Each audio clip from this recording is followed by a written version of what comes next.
Hello and welcome to another edition of Power of the Pen. Can you believe we are just starting season 3? I am LaWanna Bradford, your host, as well as best-selling author. And the one thing that I love about Power of the Pen, for those of you who are joining us for the very first time, this is a platform designed to celebrate and elevate women authors and their voice. And it's also for authors who have written books that influence women and their rise in today's world.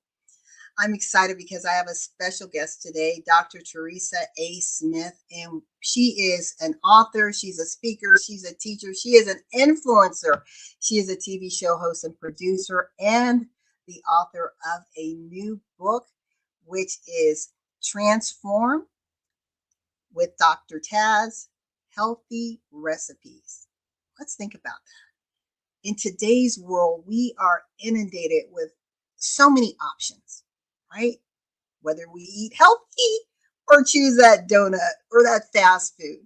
And it's challenging because we are so busy day in and day out, trying to be everything for everyone and still keep ourselves first. But this conversation, we're going to spotlight why Dr. Teresa decided to write this book, her health journey, and how we can take some simple recipes to begin fueling our lives to live our best and most vibrant self. So with that, I want to bring on Dr. Teresa. How is it going? It is going great, LaWanna. How are you today? I'm doing well. Thank you so much for joining me today. So you have been on your own health journey. Yes. And health has always been important to you, and you found yourself suddenly battling weight problems. Mm-hmm. Any of us experience that, especially as we start to get closer to that middle age. And when menopause hits, we're like, okay, you pass by a window and you're wondering, who is that woman, right? Exactly. You suddenly don't recognize the person that you're seeing reflected back at you because you don't feel that like that person. Or maybe sometimes you do. Sometimes you may feel the weight, if you forgive the pun, the weight of the weight. But you took a very drastic move in correcting your health, and you opted to have gastric bypass surgery. Sleeve surgery. Sleeve surgery. Okay, there's a difference. Yeah. So for our audience and for me, educate me on what's the difference between the bypass and the sleeve. The bypass, like I can really educate you. My stomach is shaped more like a small banana, and if I'm getting it wrong, guys, don't hold against me. But bypass is more drastic, and the thing to think about is the amount of the consumption of your nutrients, because there are multiple types of metabolic surgeries. There's one that the individual doesn't absorb any food through their gastric system, because you have to think about it. It's like as we temper with the system gets shorter, the colon, everything gets shorter, and different things happen along that pathway. And some individuals who've had surgery, they don't absorb any nutrients from their food. But for me, I didn't have gastric bypass surgery. Gastric bypass surgery has probably been around 30 years or more now. And it's the standard that physicians were doing years ago. But gastric sleeve surgery is not as invasive. And also, I still have more, think of it this way, more of my gastric system for my food to work through. And that was not a medical explanation, guys. But there is a difference. And LaWanna, if I could just say this, if anyone was thinking about metabolic surgery, you need to really research that and talk with your doctor. And there's a lengthy process that individuals go through in order to be cleared for any of those surgeries. But again, you need to do your research because everything is not appropriate for everyone. Yeah, I love that. And I put this disclaimer here that this show is for infotainment purposes. Yes. Only we are going to highlight this amazing cookbook that you have written. And if you do have any medical concerns or you want to know more about gastric type surgeries or procedures, please contact the appropriate medical professional. Again, this is not intended to treat, diagnose. We're just talking about a journey, but the key thing is the journey to overall wellness. So even though you made this choice, You have a show where you are inspiring, educating, encouraging people to embrace not only who they are, but to celebrate a life of wellness, mentally, physically, emotionally, and spiritually. And as an author, you've used your books to help. Your first book is Transformation, to help transform Yes. through informing others, Yes. right? To Mhm. be bold and to show up for themselves. And this book, as a cookbook, some people don't think about cookbooks as being transformational. I would argue that it is. So let's talk a little bit about this cookbook. Why did you write it and why now? LaWanna, my first book was actually Stronger, How Overcoming Life's Adversity Can Push You Into Your Purpose. And it's my story, it's autobiographical, biographical. It's my story about overcoming some physical issues, um, sexual abuse, and also community violence, police violence. And so it was very important for me to get my story out. But once I wrote the book, I realized that I was still becoming the individual that I am to ultimately be. And so I wrote Transformation. And Transformation is a workbook. It's 10 lessons, but it asks you questions because again, I've always been focused on wellness and personal growth, even when I was a young girl. And I think it comes out of the sexual abuse and how I developed my own coping mechanisms to deal with the world that I was living in at that time. So once I wrote Transformation, I had been diagnosed with Graves' disease. And once I was diagnosed with Graves' disease, we radiated my thyroid instead of taking it out. And so my endocrinologist, we could not stop the weight gain because I had lost weight. And then once we realized what was wrong, I gained weight and we couldn't stop it. And she tried lots of different things. And so ultimately, as I was developing other medical issues because of the weight, like sleep apnea, elevated liver enzymes, being borderline diabetic, we looked at the gastric sleeve surgery. And so we did that. Well, again, with any type of metabolic surgery, there is psychological evaluation that you go through also. And so for me, I always tell people I changed my eating habits right before 9/11. So it wasn't such a struggle for me to eat a certain way because I basically ate that way. And that's the reason it was like a red flag. Okay, you're not losing any weight. You shouldn't be gaining weight based upon what you eat. And so sitting in the group sessions as I would go for my checkup and people would talk, I was listening to them and I could see the struggle that some folks were having. Well, I happen to be a cook. I love cooking. And cooking is very cathartic for me. So I'm listening to them and people are saying this, they're saying that. And then for me, since I love to cook and I still cook for regular people, meaning I'll use things that I don't use for me when I cook for myself. I was like, okay, how do I combine the love of cooking into a transformative atmosphere, really, so that folks, whether they've had metabolic surgery or they're just individuals who are trying to eat healthy, they engage with food in a healthier stance. Because, I've been big my whole life, guys. And, doctor said, you got to lose weight. Well, okay, it's not that easy. I've tried lots of different programs. It's not that easy.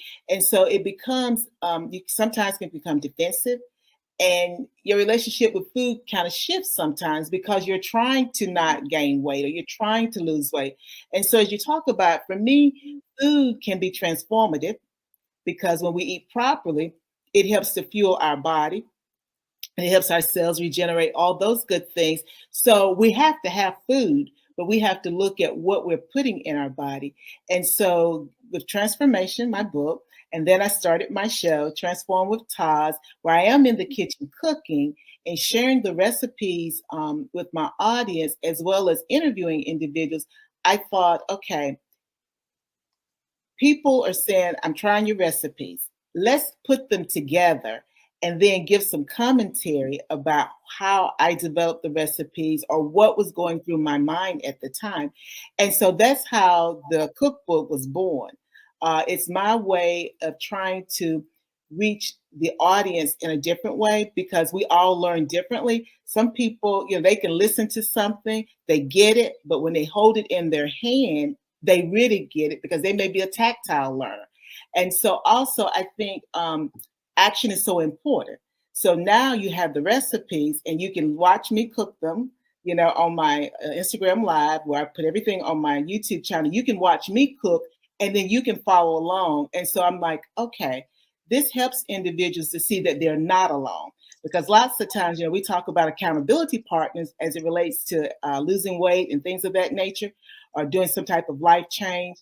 Well, you may be the only person that who is trying to, who want to try the recipes, but you've got me there, basically being that cheerleader as you're doing the recipes yourself. So that was sort of the big concept for that. So tell me how, you said you have your YouTube channel. So what's the name of your YouTube channel? It's Dr. Tas, DRTAS. And so on that just DRTAS. Mm-hmm. DR, capital D, and then R, then capital TAS. Mm-hmm. Okay.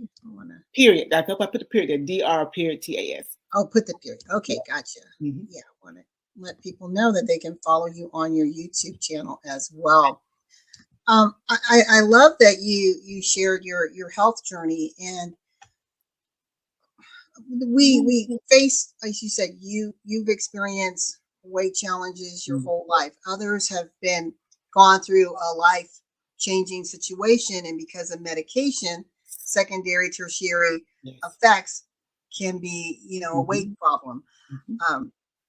Whether you have cancer and the medications, or pituitary issues, or high blood pressure. A lot of high blood pressure medicines cause water retention and weight gain, and it becomes this vicious cycle, right? You're trying to stay healthy, but yet you're fighting the ills of the meds you're taking.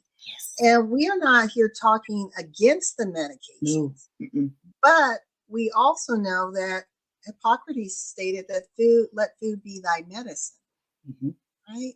So by understanding, and I think it gives us a way to be proactive, and it's okay if you want that occasional donut or cookie. Okay. Life isn't meant to be lived in a state of total limitation or restriction. But I don't know too many people who can go and buy just one Krispy Kreme donut. Now, LaWanna, I got to tell you this now. I have not had a Krispy Kreme donut since my surgery. And I like Krispy Kreme donut. I'm in North Carolina, guys. And, I think we're the home of Krispy Kreme. If not, I'm going to say we're the home of Krispy Kreme. But I have not had a Krispy Kreme donut because it's real sugar. And I don't eat real sugar. And I know if I have that, it's going to taste like real sugar. And the reason why, because sometimes it will cause the dumping syndrome. And I've never experienced it. But I'm thinking, and again, guys, I'm not a physician, but from what I understand is you feel just sick. You just feel sick, because basically you put something in your system that the body doesn't want there.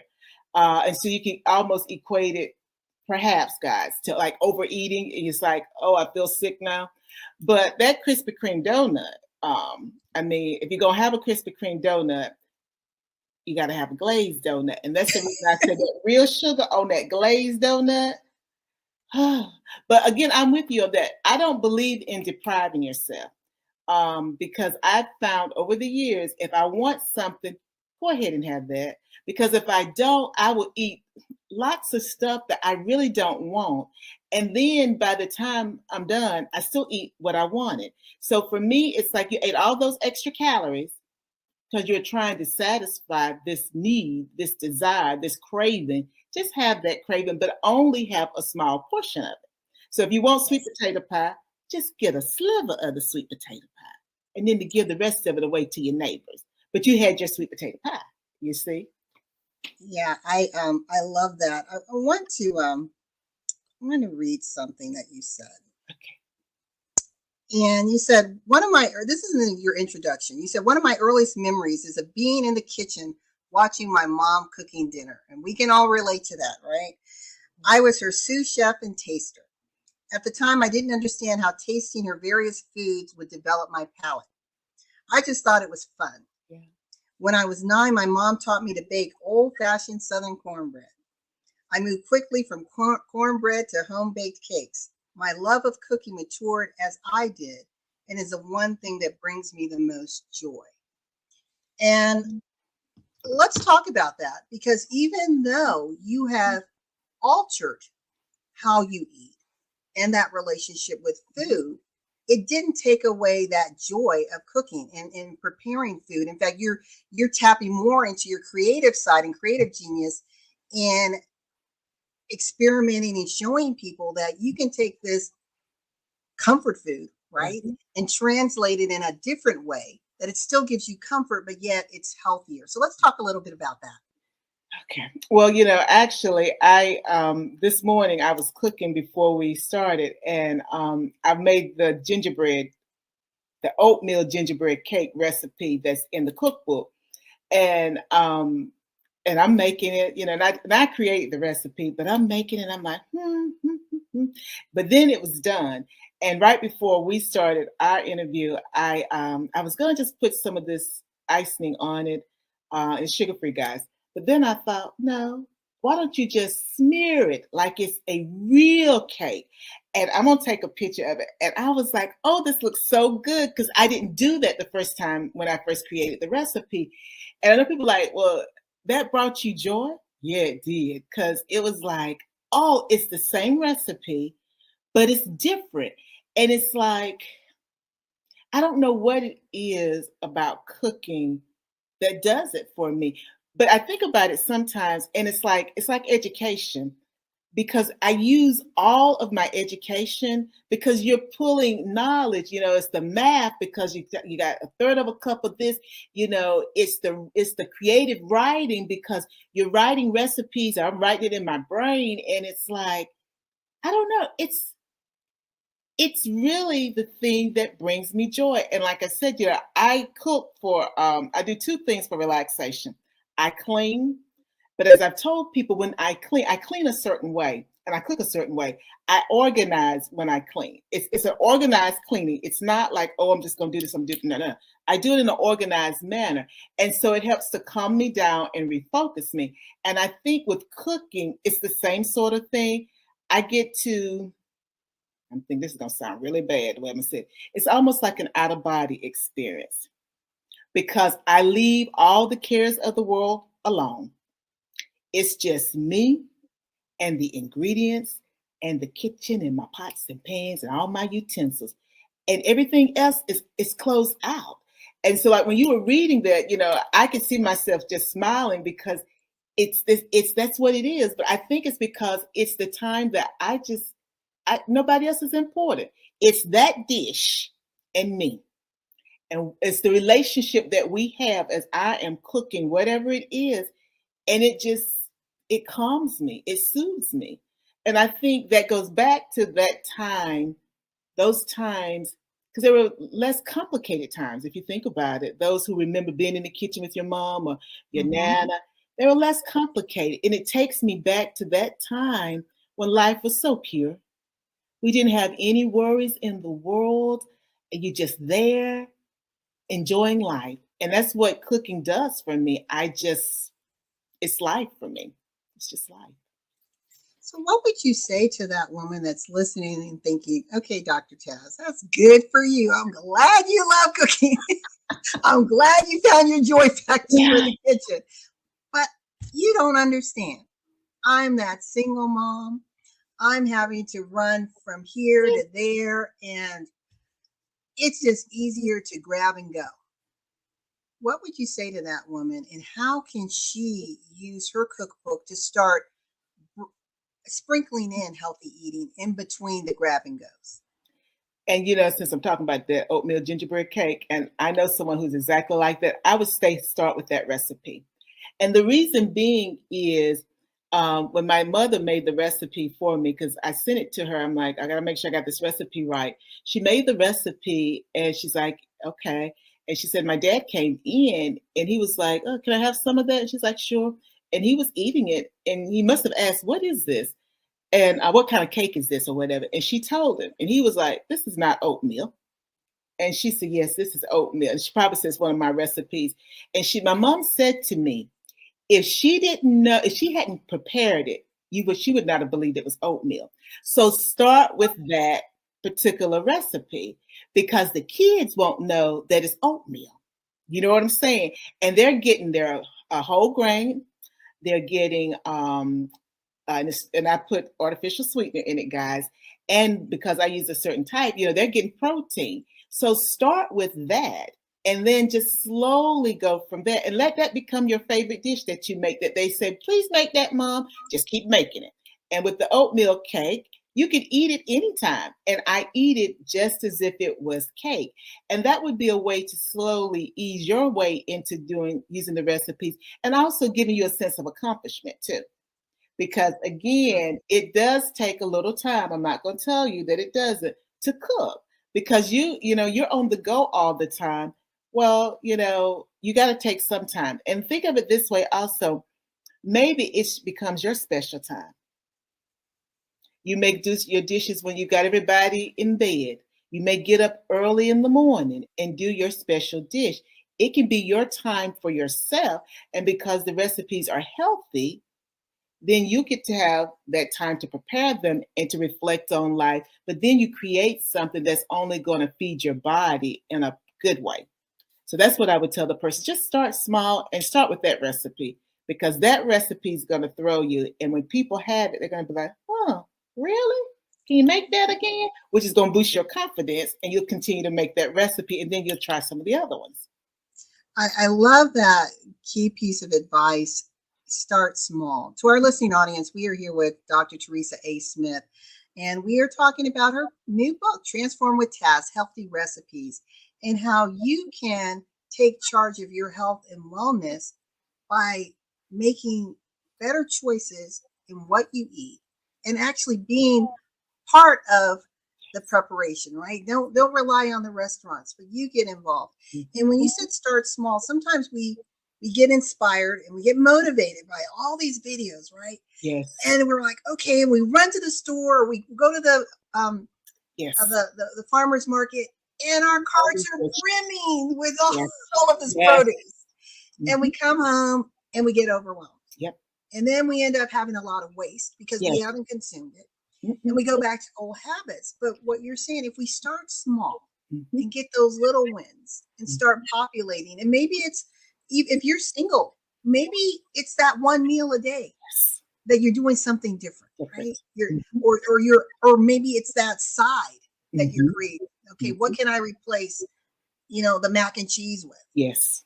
And start that way. You would be amazed that suddenly it becomes habitual, and the body starts to crave goodness. When you start giving it good food, like my dad, you were asking me how my dad was doing, because he had, a medical emergency late summer. And I cooked dinner yesterday, and I've noticed just this whole week, the first thing my dad eats is all his vegetables first. Yep. And I told Mom, I said, his body's craving it. Because I'm adding a lot more of the leafy greens. Really, he still likes the starches, but minimizing the starchy vegetables, going more toward that. And she said, yeah, I'm noticing that too, because he's from the Midwest. He's a meat and potatoes guy. Mm-hmm. And normally that's the first thing he's eating. But I notice now we don't even have to say, Dad, do this. He's 92. His body is naturally saying, go here first. Then he finishes with the meat and other things second. You said something, you mentioned protein, and here you said, I thought about my love of cooking and how I can take the foods I like and modify them into a healthier version, while at the same time making sure that protein was the star. Mm-hmm. Why is it so important for us to ensure that we have balanced protein in our diet? Well, once I had my sleeve surgery, I started to research, because we're supposed to eat our protein first because we eat such small portions. And so that's the opposite of your dad. He can eat more than what I can eat in a sitting. So we have to have the protein, because what I realized was proteins line every aspect of our body, but it helps our body to heal. So what am I saying? It helps our body when we go to sleep at night, our body regenerates. Well, if we don't have enough protein in our system, then that slows the regeneration process because we're constantly regenerating. Trying to think of a way to say it. Well, I can say it this way. We get a cut on our finger. Well, sometimes it takes a long time for a paper cut or something to heal. Well, proteins help cuts heal. So think about what's happening. The cells are regenerating when our cut or whatever heals. That's what happens every night when we go to sleep. Our cells, everything regenerate. Well, when we don't have enough protein, that is impacted. Also, protein helps us to feel full. It fills us up. So that's the reason why I have to eat protein first. And I tell folks who are dieting, or who are my friends or folks that I'm working with, who, they try lots of different diets. And, I'm like, let's just break down these diets. Why are you eating this particular thing first? Or why is it the diet concentrating on this? And sometimes some of the diets have concentrated on protein. We don't think about it. But, I'm not going to name any, but it's protein, protein, protein. Now, some of them will say a certain type of protein. But because proteins are part of that building block, without it, our bodies don't function the way that they should.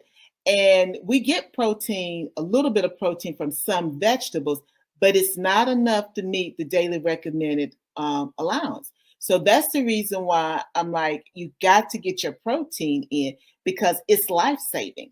So in other words, what they would have said to me, my nutritionist, I can supplement some of my, my vitamins and minerals, supplements every day. But it's going to be hard for me to supplement the protein. And I got to have protein. We need it for our hair. We need it for our skin. We need it for our nails. We need it for everything, everything. We have to have protein. And so that's the reason why it is so important. And I tell everybody, make sure you eat enough protein now. And I'm going to say this, and I'm going to throw it back to you, LaWanna. Think about it, because I used to do private duty. Think about the Ensure. And I know there are lots of types of drinks now that they have for older people or individuals whose health have been compromised.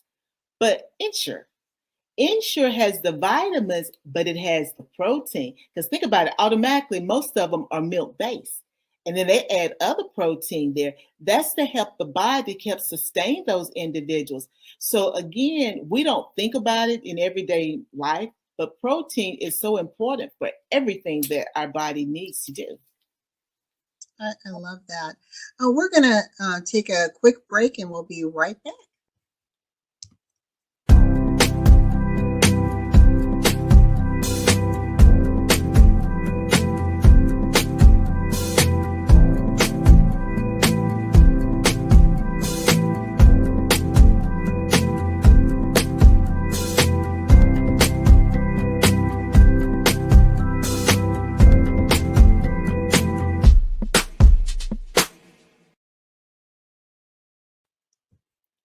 All right. Well, for those of you that are joining us, we are here on Power of the Pen.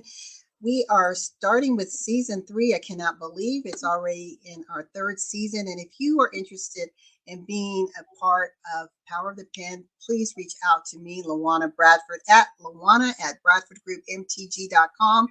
The information is below, and all you have to do is put Power of the Pen in the subject line, and we will reach out to you to understand a little bit about you, your book, and how you are making a difference in the world. This platform is designed to elevate and inspire women, writers, highlight their books, but also individuals that may have written works to help elevate women to the best and highest versions of themselves. And today we have none other than Dr. Teresa A. Smith talking about her newest recipe book entitled Transform with Tas, Healthy Recipes. So, Dr. Teresa, I bought your book. Okay. And I said, wait a minute. She's talking about healthy recipes. I see banana pudding. Oh, gosh. Yes. My favorite food is pizza. I even see a healthy pizza recipe. How did you make banana pudding and pizza healthy? I mean, normally you don't hear those, together. So let's walk through that, because again, this is a woman who is on a mission to help transform lives, and she's doing so mentally, physically, spiritually, and emotionally, and helping us to understand how we can be more well by taking control of what we choose to put in our mouths and how we can be part of that preparation. So walk us through that. I mean, how did you make pizza healthy? Well, now I think I've got two different recipes in there. I think one is just veggie. One is just a veggie with probably peppers. I call the pepper trio: red, yellow, orange peppers, and probably put some mushrooms, probably put some onions, and I may or may not have put mozzarella. Mozzarella, when I go for mozzarella, I go for the light because that means it's made from partially skimmed milk. So therefore, that's cut down on the fats there. Also, I may have used, I think I've used two different things. I use a store-bought crust, but that's a whole wheat or whole grain crust. So therefore, that's me starting there. When I use a marinara sauce, I buy a can, or either I use some of my own fresh tomatoes and I blend it up and make a marinara sauce. So I'm adding my own spices to it. So therefore, I don't have the preservatives. It's fresh. Um, And added sugar, right? Because and, people and, don't and add realize sugar. how Yes, much sugar is added in those bottles, yes, right? Our salad yes, dressings, the absolutely. marinara sauces. Hmm. Mhm. Yeah, and that's the reason why I just start doing that. Because when I started my weight journey 20 years ago now, I stopped buying pre-made things and I did everything myself. And as I tell some people, sometimes we're talking about it, I said I could taste the sweetness in a potato. And I think I did some fresh okra my dad gave me recently. And I said to someone, because I cut them up and I roasted them in the oven with a little salt and a little pepper and spices, and that was it, a little oil. But I could taste the sweetness, and people are like, you could taste the sweetness. I could, because there was nothing else there. And when you're eating just that fruit, that vegetable, that carb, even in its natural state, you taste it differently. And so with the pizza, I'm like anybody else. Sometimes I need a pizza, but I'm craving the cheese typically for me. And my nutritionist told me that I wasn't eating enough carbs. So I'm like, okay, I got to figure out how to get carbs in, because we do need carbs also for the body to function properly. But then sometimes what I'll do is I'll take a wrap. Those wraps like you may get at a sub place, they'll wrap Okay.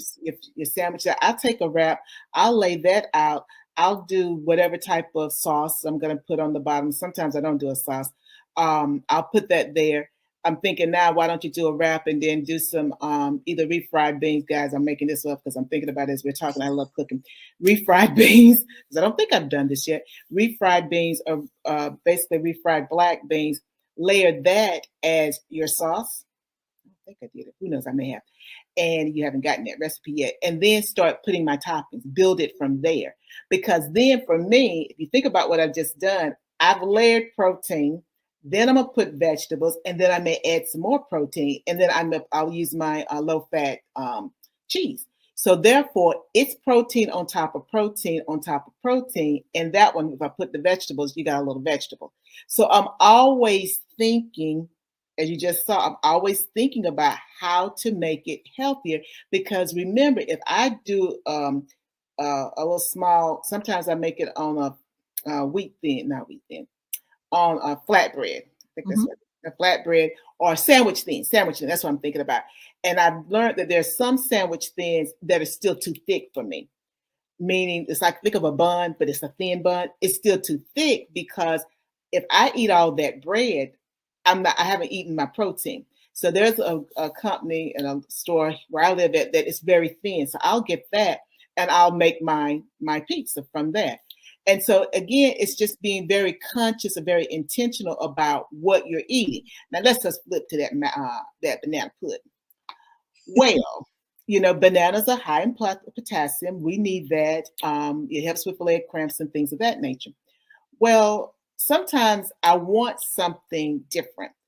And so with my banana pudding, I had bananas that were basically gone. And so I'm like, what you going to do with them? And so I'm like, I want to make banana pudding. Well, I use sugar-free Jello pudding mix. And so I pulled that out. So that gave me the flavor, but it's sugar free. With that particular recipe, I decided that I need to pick me up. So I used some Irish cream because that just boosted the flavor. Because remember, it's sugar free. So I'm adding flavor. You're not really going to taste any alcohol. And then I'm always buying things. And so, of course, you can use vanilla wafers, but I didn't have any vanilla wafers. I bought these, probiotic cookies, and sometimes I've got sugar-free cookies that I've bought. And so I used them, and I layered it just as you would a traditional banana pudding. I didn't do a meringue or anything like that. I made my pudding, but with this one, of course, since I only eat a little bit of food and I got to have protein, I added protein. So I think with that particular recipe, I added vanilla protein powder. So again, it's healthy because there's no sugar added. And I got protein powder. And I think with that one, I use milk. So therefore, I would have used my protein milk, the probiotic cookies, probiotic, to help our systems, evacuate. So that was healthy.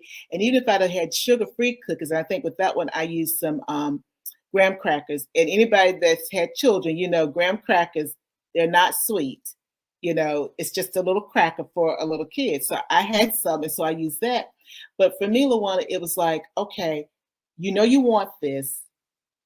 Or it's not necessarily that I wanted it per se, but you're going to use those bananas, so you're going to make banana pudding. How are you going to do it so that you will eat it? Because otherwise I would have used the bananas, but I wouldn't have eaten it.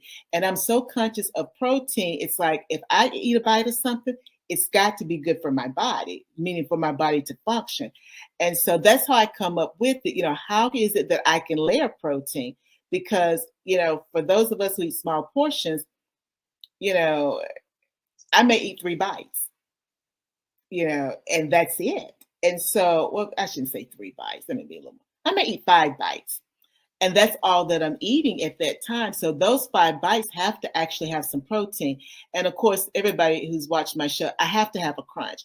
That's the one thing that I have noticed more than anything. And I knew it before my surgery, but since I eat little meals now, I really know it. I was eating little meals then, but they were bigger little meals. Everything is soft. And it's like with that recipe, I sprinkled nuts. I sprinkled walnuts, I think I had that I put on it. You could have done pecans, but I had walnuts because one, it gave me a crunch, which gave me the texture difference between the pudding and the bananas that were really, really soft, but it was another protein. Because again, I'm layering protein every way that I can. And even with that one, LaWanna, I'll tell folks, now you can spruce that up, to your taste, And I said I didn't do the meringue. Well, a meringue is what, cream of tartar and egg whites. So I really could have done the meringue. I just wasn't thinking about it. So I got to stop talking to you, LaWanna, because see, I'm writing a cookbook. Right. You're gonna have volume 2 coming out soon. Absolutely. Well, we've given credit to your mom and just the inspiration that you've had in the kitchen with her. I want to talk a little bit about your dad. Okay. In your book, you said, I wouldn't say I'm a daddy's girl, but my father has always been very instrumental in my life. He was always in the home and ensured his family had what they needed. Now he's retired and has been supportive of my healthy cooking. Let's be honest.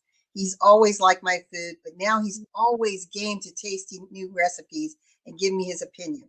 Not only does he eat my food, but he also supplies me with fresh fruits, vegetables, beans, and meat. Daddy bought deer meat and asked me if I wanted some. Of course, the answer was yes. Then I thought, what are you going to do with deer meat? I decided to make chili. My motto is use what you have and see how it turns out. Mm-hmm. So let's talk a little bit about that in our last few minutes. Okay. Well, like I said, my dad, I don't have brothers, and I'm the oldest too. So he is really rallying behind my my cooking. And so he's game for anything. And so my mom, she's not, venison, she's not really that ain't really her thing, but she does cook some of the things now that he's been bringing it in. And so, he knows I'm cooking and he's like, "You want this? You want that?" I'm like, "Well, yeah." And then I'm like, "Well, what am I going to do with it?" And so it was the venison chili. And he did get some of it. He said it was good. Um, but it's just, I think the thing that I want to leave you with as far as me and my dad is um, I have 4 degrees and my father paid for all of them. And I know he's proud of me. Um, I know that. But it's something, I think he sees my passion and and that's the only way I can say. I think he sees my passion for what I'm doing, and so to have him to step in and support me in this way now at this stage in my life, it means the world to me. He did all those other things as far as my degrees, but this is my passion, and he is supporting that in every way that he can. And I this summer I canned, what type of jam did I make? Oh, I made strawberry because he's like, "You want some strawberries?" I'm like, "Yeah, I'll make some jam." And so, and a year before last was the first time I'd ever made jam. I made peach jam and I gave them some and they liked it. Of course, it's sugar free. They liked it. And I didn't think my strawberry jam turned out well, guys, but one jar didn't seal. And I've been eating it and I'm like, "Oh, yeah, it's sweet enough." And so I gave them theirs and they may have already eaten it. But just that one thing, if you think about it, he gave me strawberries. He gave me my jars because I'm like, "I got to get jars." And he's like, "Well, I'll be looking too." And he gave me my jars. And then, he got the byproduct. And I guess for me, um, as I'm getting older, I'm becoming a daddy's girl. I love both of my parents, but just to see him and my mom in two different ways playing a role in this new path that I'm on, that's gold. That's gold. It's priceless. So I realize just how fortunate I am. And also, it's something that we can talk about that's unique to us. Because I got two other sisters. They have the thing that they can talk to him about, but they don't talk to him about this stuff. And it's like I'm gaining an education also because he grew broccoli. He grew broccoli this year too, but I wasn't down there to get any. But he grew broccoli the other year, and I was like, I didn't even know broccoli. I had no idea what broccoli looked like in the ground. So he actually is helping to educate me also. And so when I go home, I'm gonna bring back. I'm supposed to collards in a pot, and when I do, I'll take a picture and put it out there so folks can see it because I said to him, with the way I eat, all I need is one plant. And whenever I want some collards, just go out there and cut off 2 leaves and cut them up and saute them in a skillet. And that's more than enough. But to think that we've come to that place in our lives where his passion for gardening and in my passion for cooking have kind of come together and it's like a perfect partnership. And for me, you couldn't ask for anything better. So I'm very fortunate to have my father support everything that I've ever done and to support me at this time in my life also. What a beautiful tribute, both to your mom on the front end and now your father. And like you said, your two passions have intersected Yes. for a time such as this to now you're taking his legacy in a unique way, platforming it Yes. to help women and men who are exposed to your story and your message to live a better, healthier life. That's powerful. So thank you so much for sharing with us, sharing this amazing recipe book, Transform with Tas, Healthy Recipes by Dr. Teresa A. Smith. And before we sign off, I'm going to allow you to share 2 to 3 minutes with the audience, whatever it is that you want to do. And please, please go to Amazon.com, get a copy of your book. Also follow Dr. Tas on Instagram at Dr. Teresa Smith. Take it away. Thank you. Again, thank you, LaWanna, for letting me be a part of your season 3. And to her audience, life happens to all of us, and it's up to us to determine how we're going to respond to what life is throwing at us. I want to leave you with the thought that You are stronger than that moment, that incident that is occurring in your life. And if you start small and whatever it is that you're trying to overcome, you can be successful. You will be successful. You will have setbacks, but the setbacks are only there to propel you further down the road along your destination. So don't become discouraged with that. Things are not always rosy with me, even though I've had, gastric sleeve surgery. I have to constantly be mindful of what I put in my mouth. I have to exercise. And that's the way life is. So, again, my message is start where you are. If you fall back one day, don't beat yourself up. Just get up the next day and start again. And I hope that the recipes and some of the stories that I shared in my Transform with Tas Healthy Recipes will inspire you not only to eat healthy, but also to be well in all aspects of your life. Wellness is a key for living a well balanced life. And to each of you, I wish you the very best as you start your path to wellness. Thank you, thank you, thank you. This has been amazing. Definitely check out her YouTube channel. And your YouTube channel, let me put it here, Dr. Tas. So they can go to Dr. Tas and look at all your amazing recipes. And please go to Amazon.com, get your book, follow her on Instagram, and start small. Start small. Don't become overwhelmed. Just take one recipe, try it. And the one that you said is the oatmeal. The gingerbread oatmeal. Gingerbread oatmeal. or the meatballs, okay, or the meatloaf for those people who are meat lovers. They are very, very good. Okay. Good. Well, thank you so very much, Dr. Tas, for joining us. And to our listening audience, we look forward to seeing you next week for another edition of Power of the Pen. Until next time, be safe, everyone.